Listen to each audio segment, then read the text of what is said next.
What's going on, unemployed people? We are here today to talk about the political alignments of the characters in SpongeBob SquarePants. Now, I'm not going to do all of them, obviously. There's too many citizens inside of Bikini Bottom, and I can't possibly get the inner machinations of all their minds and brains. That's going to be a little bit psychotic. But we are going to start with my favorite character in the entire show, SpongeBob SquarePants, the character who I thought was a homosexual growing up because he's a little bit fruity, and that's just my thought process. Now, to classify SpongeBob, the ideology is not coherent. It's not coherent at all. It's a swirling vortex.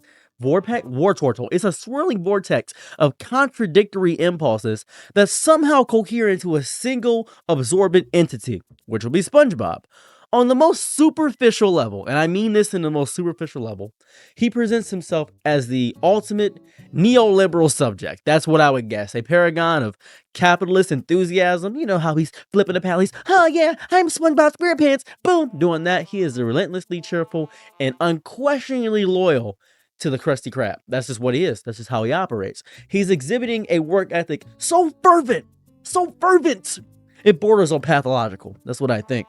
He venerates his employer, Mr. Krabs, not merely as a boss, but as more of a parentalistic figure of ultimate authority and wisdom. It's a clear nod to a conservative, almost feudalistic deference to established hierarchy. That's kind of how he operates, because Mr. Krabs is basically an a-hole. He sucks. However, this is where the simple analysis ends. That's where it ends for me. That's where it ends. I've done a lot of reading, by the way, to say these words and know what they mean. Because before this, I didn't know. I had to do a lot of research and reading to do this rant today. This is unscripted, so please correct me if I'm wrong. SpongeBob's relationship to his labor is fundamentally unalienated in a Marxist sense. He does not work solely for his meager wage, but derives profound spiritual fulfillment from the process of creation itself. Shout out to Five Nights at Freddy's, The Joy of Creation, great fan game. The Krabby Patty is not just a commodity to him. It is a masterpiece of culinary art. Oh, the burger, the grill, the pun. Oh my god. Oh, and his joy comes from the act of performing and perfecting its form. A trait of a guild craftsman or an artisan. That will be SpongeBob SquarePants. This reveals a core tension. He is a socialist producer trapped within a brutally capitalist framework. So by all means, he's a socialist. His economic motivations are entirely non-capitalist, which would primarily place him away from capitalistic mindset. He has shown repeated disregard for profit. He's given away Krabby Patties for free just to bring joy. A practice that horrifies the purely capitalistic Mr. Krabs. They are juxtaposed to each other. That's why it's so fun watching them interact, by the joyful optimism that SpongeBob exudes and the greedy tyrannical destruction of Mr. Eugene Krabs. This places him ideologically closer to anarcho-syndicalism. Syndicalism. He's more, it will be utopian socialism, would be also that as well. It'll more so be utopian socialism because he loves a utopian socialist society where everybody could be joyful or what they want. That'd be more so where it goes. Where the workers rightfully control the means of production, but they are the only ones who imbue it with the true value. His life outside of work further cements his placement, I guess, in the more so libertarian left quadrant. He is a pure communist, sharing everything with his neighbor, you guessed it, Patrick Star, even to an extent Squidward. He's operating on a gift economy of time, energy, and imagination. As we saw with the box episode, he loves imagination, didn't care about the TV. He believes in his own value and his work ethic. That TV episode was actually very important to the core confines of how he operates as a character, showing that he values his own imagination over what he can actually get from something that would get him there. So that's very important. This is a huge thing for him. His unwavering optimism and belief in the inherent goodness of every being, from the cynical Squidward to the fascistic Plankton, is what's the one I'm looking for? It's a hallmark, I'm trying to think of the word, of a classic, almost naive liberalism. Yet his entire existence is a constant, unintentional disruption of the social and physical order, whether through a simple bubble that he the little bubbles, a runaway pie, or a well-intentioned scheme. He routinely dismantles the fragile structures of Bikini Bottom, through sheer unbridled enthusiasm. This is not the calculated sabotage of an anarchist revolutionary. No, he's not some deep anarchist. I don't think that. But I do think that his inherent anarchism of pure untethered and unfeathered joy on the political compass, that's the important part of what he is.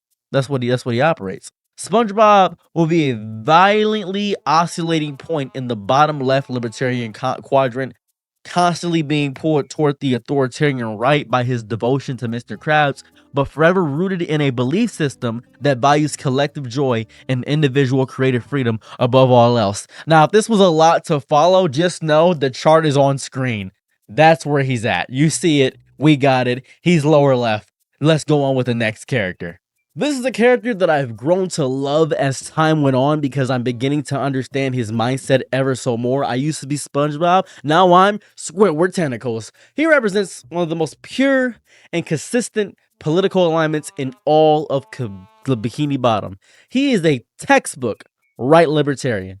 That's just what he is. He's misanthropic more so he has aristocratic longings. We can see that with how he views Squilliam and things of that variety. He has strong inclinations towards, I believe, anarcho-capitalism and a deep-seated yearning for a system that resembles a, oh my god, an autocracy is what he's looking for. His entire worldview is built upon the principle of negative liberty, the fundamental right to be free with external coercion. That's kind of how he operates, which in his daily life manifests as the right to be free from SpongeBob's laughter, Patrick's stupidity, and the general indignity of having to work at a service job.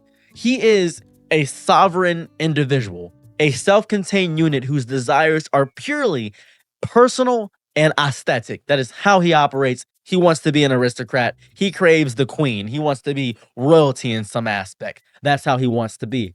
I love him so much for this. The freedom to play his clarinet, to create his art, to enjoy a quiet life, refined solitude. He does not inherently oppose the capitalist structure of Bikini Bottom. Rather, he despises his position within it. He is the pure embodiment of the temporarily embarrassed millionaire.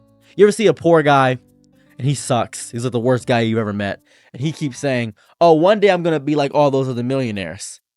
That is what it is. That is how he operates. Worst kind of person you're ever going to meet. I know a lot of guys like that. He believes wholeheartedly that his menial labor is a grotesque injustice to his artistic endeavor. It's a temporary setback on his inevitable path to the gated community bliss of what will be the Tentacle Acres episode, or being close to Squilliam, something of that variety. He wants that. This reveals a core tenet of his libertarianism. It is not solidarity with the proletariat, but a profound contempt for it. He sees SpongeBob's joy in work not as a virtue, but as a pathology that legitimizes the systems that oppresses them both. Squidward's ideal society is one governed strictly by the non-aggression, the more non-aggression way it goes, non-aggression principle. I'm pretty sure it's non-aggression principle, where property rights are absolute and interactions are purely voluntary and transactional. That's what it would be. There is no room in his philosophy for communal obligation or societal safety nets. Success and failure are individual responsibilities because he thinks he has it. However, his ideology is complicated by a powerful undercurrent of his elitism. He just has this deep level of elitism. He believes in a natural hierarchy, not of birth, but of taste and intelligence. A meritocracy, I believe it's meritocracy.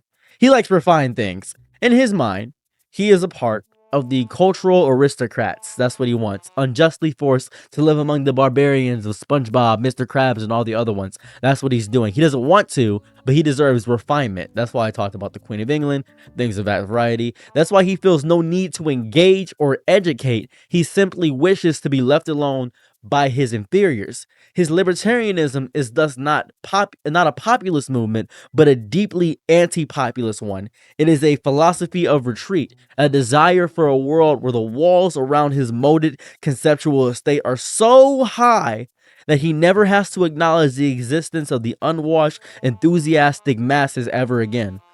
On the political compass, we're going to put it up here, he is a fixed and miserable point in the extreme bottom right. It's libertarian, the right libertarian quadrant, viewing both the collectivism of the left and the authoritarianism with equal disdain. He is his own special little bubble. If you want a better example in real life, he would be a crypto bro.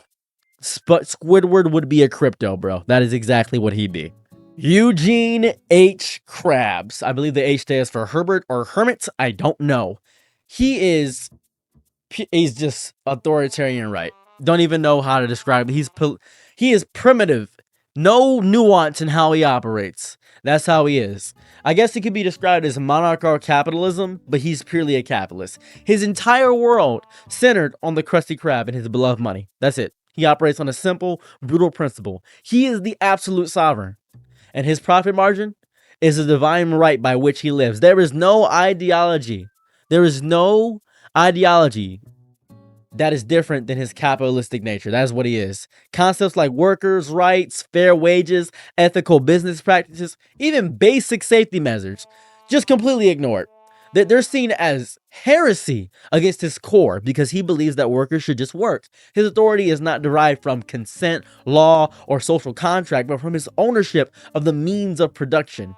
The secret Krabby Patty formula. That's how he shares it with nobody. He doesn't do it with anybody. This formula is his scepter and crown, a mystical object that legitimizes his total control of everything. Mr. Krabs' relationships with his employees is purely feudal. SpongeBob is a loyal serf. That's what he is, whose devotion is exploited for minimal compensation, while Squidward is a disgruntled courier. That's what he is, or courtier. He's disgruntled. He sucks. He's tolerated for his necessary function because he knows that he couldn't get anybody that like that. Squidward is stuck in a loop. We just talked about Squidward. We know that. Krab provides them with a place to exist, and often not even that, because I remember he charged SpongeBob for breathing. I remember that he said there's a breathing tax. He was charging his workers. That's insane. And in return, they generate his wealth. He exhibits no loyalty that cannot be monetized. He has sold SpongeBob a soul for 62 cents and would probably undoubtedly sell the entire restaurant if the price were right. His governance is a study in capricious tyranny, with rules and prices fluctuating based on his immediate greed. He is horrible. He is the state, the judiciary, and the economic system rolled into one red crustaceous body. The well-being of the general populace of Bikini Bottom is irrelevant to him unless it can be directly converted into revenue. He would gladly pollute the entire town or create a dangerous monopoly if it meant earning an extra nickel. I mean a genuine nickel, by the way, like a 1 nickel. He is not an innovator or a risk-taking entrepreneur in a classical sense. He is a hoarder and an extractor. He should have easily been the wealthiest man in Bikini Bottom, but he doesn't show it. He's a miser in the realest sense of the word. His capitalism is not the creative destruction of nonsense, but the mercantilistic monopoly of the 17th century trading company concerned solely with protecting his secret and exploiting his position. On the political compass, as we have again up here, Mr. Krabs is not merely in the top right authoritarian quadrant. He is a singularity of greed, pulling the entire graph toward a point where the y-axis of authority and the x-axis of capitalism merge into a single all-consuming motive, the love of money. You know, I had to get my boy Patrick Starr in here. He's a political phenomenon. Now, I know some people say that he has no politics, but I completely disagree. He transcends conventional alignment. He is a state of nature. He's not merely apolitical. His entire existence is a refutation of politics as a concept, embodying a form of primitive anarchism that predates left-right categorization. He's beyond the spectrum of all of it. That's why I feel like the political spectrum needs to have more ways to go, because it needs to be more than left, right, up, down. It needs to be also in different dimensions. Patrick operates on a system of immediate need and impulse, entirely devoid of ideology, hierarchy, or historical consciousness. He has no concept of property. freely taking and discarding anything he encounters. He just has no idea of it. He has no understanding of labor or value. He views work as a bizarre and unnecessary interruption between naps. His philosophy is a series of profound, isolated epiphanies that are immediately forgotten. The inner machinations of his mind are an enigma, representing a complete absence of sustained dogma. That makes him, in a sense, the perfect anarchist. He is a perfect anarchist, not by ideology, but by nature. He recognizes no authority, none. He doesn't care about any of that. He is utterly ungovernable.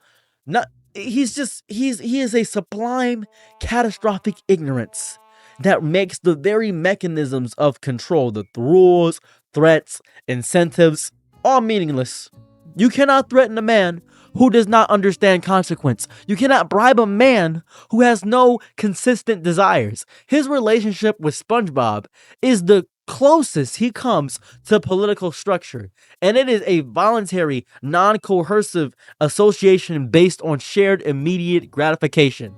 Jellyfishing, bubble blowing. However, he is also capable of stunning acts of tyranny when placed in positions of power, such as declaring himself the owner of the sidewalk, as the episode I was watching where he says the owner of the sidewalk, demonstrating that the default state of humanity without social contract is not noble savagery, but capricious and absolute despotism born of ignorance. And that's Patrick Star. He is a political null set, a vacuum on the political compass.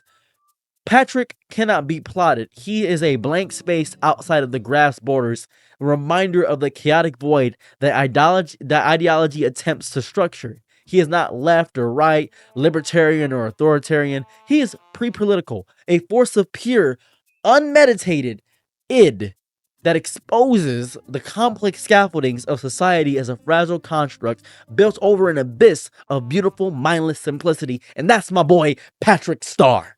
So Sandy Cheeks is interesting. Sandy Cheeks is real interesting. She's a unique and potent blend of a lot of ideologies centered on more so self-reliance and scientific progression, and more so individualistic sovereignty, placing her firmly in, you guessed it, the libertarian quadrant. But with a strong technocratic bent that leads towards the top. As a scientist and inventor from the surface world, specifically Texas, Sandy embodies the frontier ethos of radical independence. Her tree dome is not just a habitat, it's his own sovereign territory. A sealed environment she maintains through her ingenuity and effort. It is a physical manifestation of libertarian self-sufficiency. You know how you want to build your own farm and do all this stuff? Sandy Cheeks done it. She operates on the principle that with enough knowledge and grit, an individual can and should be master of their own destiny. Basically, what Squidward thinks he's doing by working a job, Sandy is already doing because she is doing it by herself. Freeform dependence on the collective. That's what it is. This aligns her with the right libertarian emphasis on personal responsibility. However, her methodology is purely technocratic. She believes that problems are not solved by politics or collective feeling, but by the righteous application of reason, science, and technology. She doesn't debate how to fix a problem, she builds a contraption to solve it. This faith in expertise and efficiency gives her a worldview and authoritarian streak. That's kind of how it operates. Not in the sense of craving control over people, but in believe. And there's one objectively correct, scientifically determined way to do things. She is the ultimate techno whiz. That's how she operates. That's just what she is. Valuing competence above all else and having little patience for the irrationality and sentimentality that often characterizes Bikini Bottom life. Her conflicts usually arise from a clash of her empirical, can-do attitude and the mystical, tradition-bound nonsense or just plain illogical nature of her friends. She is tolerant of their differences, but she exists strictly apart from them. That's why she loves having the karate battles with SpongeBob, because that is something that is fun and nice to do with a friend. They can both coalesce on that one thing. She finds it entertaining in that sense. Sandy occupies a unique space in the upper libertarian region, perhaps straddling the line between top right and top left quadrants. She is libertarian in her desires for personal freedom, but authoritarian in her unwavering belief in a hierarchy of competence where the rational and capable, much like herself, are naturally suited to lead and innovate. She is, in essence, a libertarian technocrat. She wants the freedom to build a better future, and she believes she has the blueprints. That's basically how she operates. Now, I don't think anybody's gonna debate this in the comment section in any capacity. Plankton is 100% a futile fascist. It is the quintessential fascist of Bikini Bottom. Though he is comically inept. Comically. His entire existence is defined by a singular, all-consuming goal: to dominate the restaurant industry by stealing the Krabby Patty secret formula and imposing his will. And his mediocre restaurant, the Chum Bucket, which is dead fish, by the way. Chum is dead fish. He releases that upon the masses. This is not a simple rivalry. It is a ideological crusade. Plankton's worldview is one of bitter resentment and a belief in his own manifest destiny to rule. He sees himself as the rightful superior intellect, unjustly oppressed by the popular lowbrow regime of Mr. Krabs. Two very authoritarian level men wanting to rule the world, but one actually getting away with it. You would think that he would be more ideologically aligned with Squidward, but that's not true. That's not true at all. He doesn't view Squidward as good because he thinks he is the one above all. This narrative of victimhood, of glorious destiny, is the core tenet of fascist rhetoric. They believe they're the victims. They're getting hurt. And that's Plankton. That's Plankton all the time. His methods are consistently authoritarian.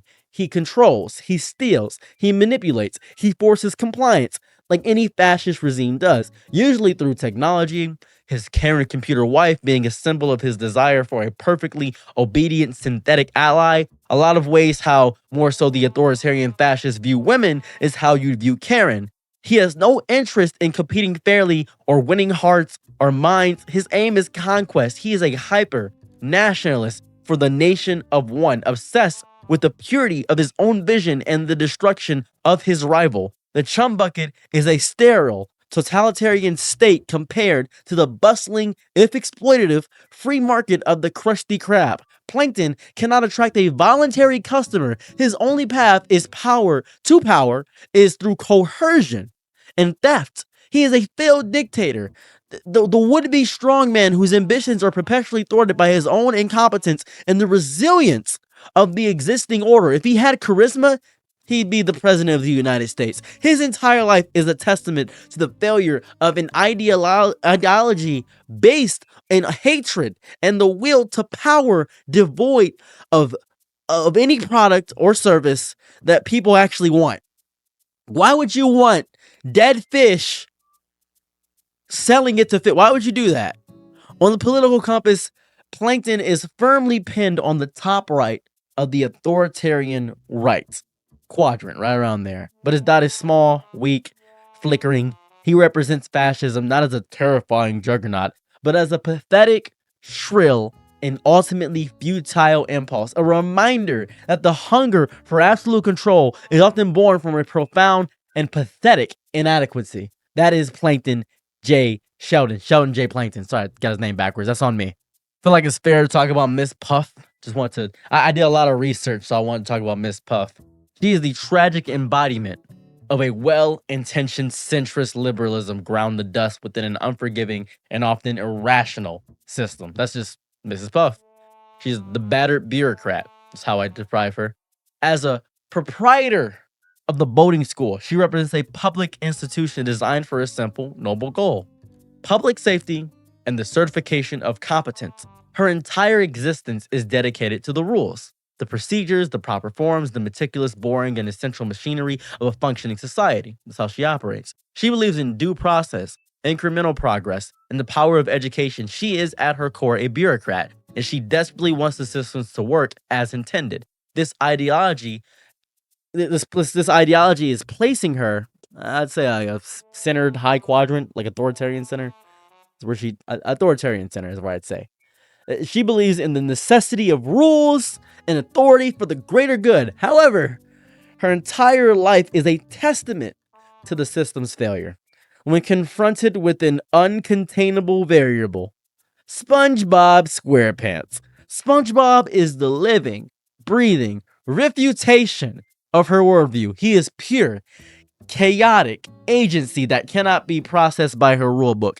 His repeated, catastrophic failures behind the wheel, followed by his inexplicable ability to pass the test through sheer universe-defying luck, systematically destroys her faith in the very institutions she upholds. She is a progressive who believes in rehabilitation and second chances, but SpongeBob pushes her to the brink of a nervous breakdown, revealing the latent authoritarianism that lurks behind every liberal facade when their system is threatened.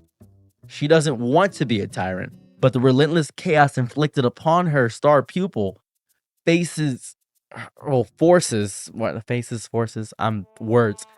her into an increasingly desperate and despotic measures, from her taking his death to outright imprisonment. Well, she faked her death, right? She faked the death. Forgot the exact thing, but she got imprisoned. She has a futile attempt to impose order. Mrs. Puff, I apologize, Mrs. Puff, she's a Mrs., is a cautionary tale. She represents the collapse of reasoned, rules-based governance in the face of absurdity. She is the exhausted regulator, the overworked social worker, the underfunded teacher, trying to apply a sane framework to an insane world. That's why she's authoritarian center.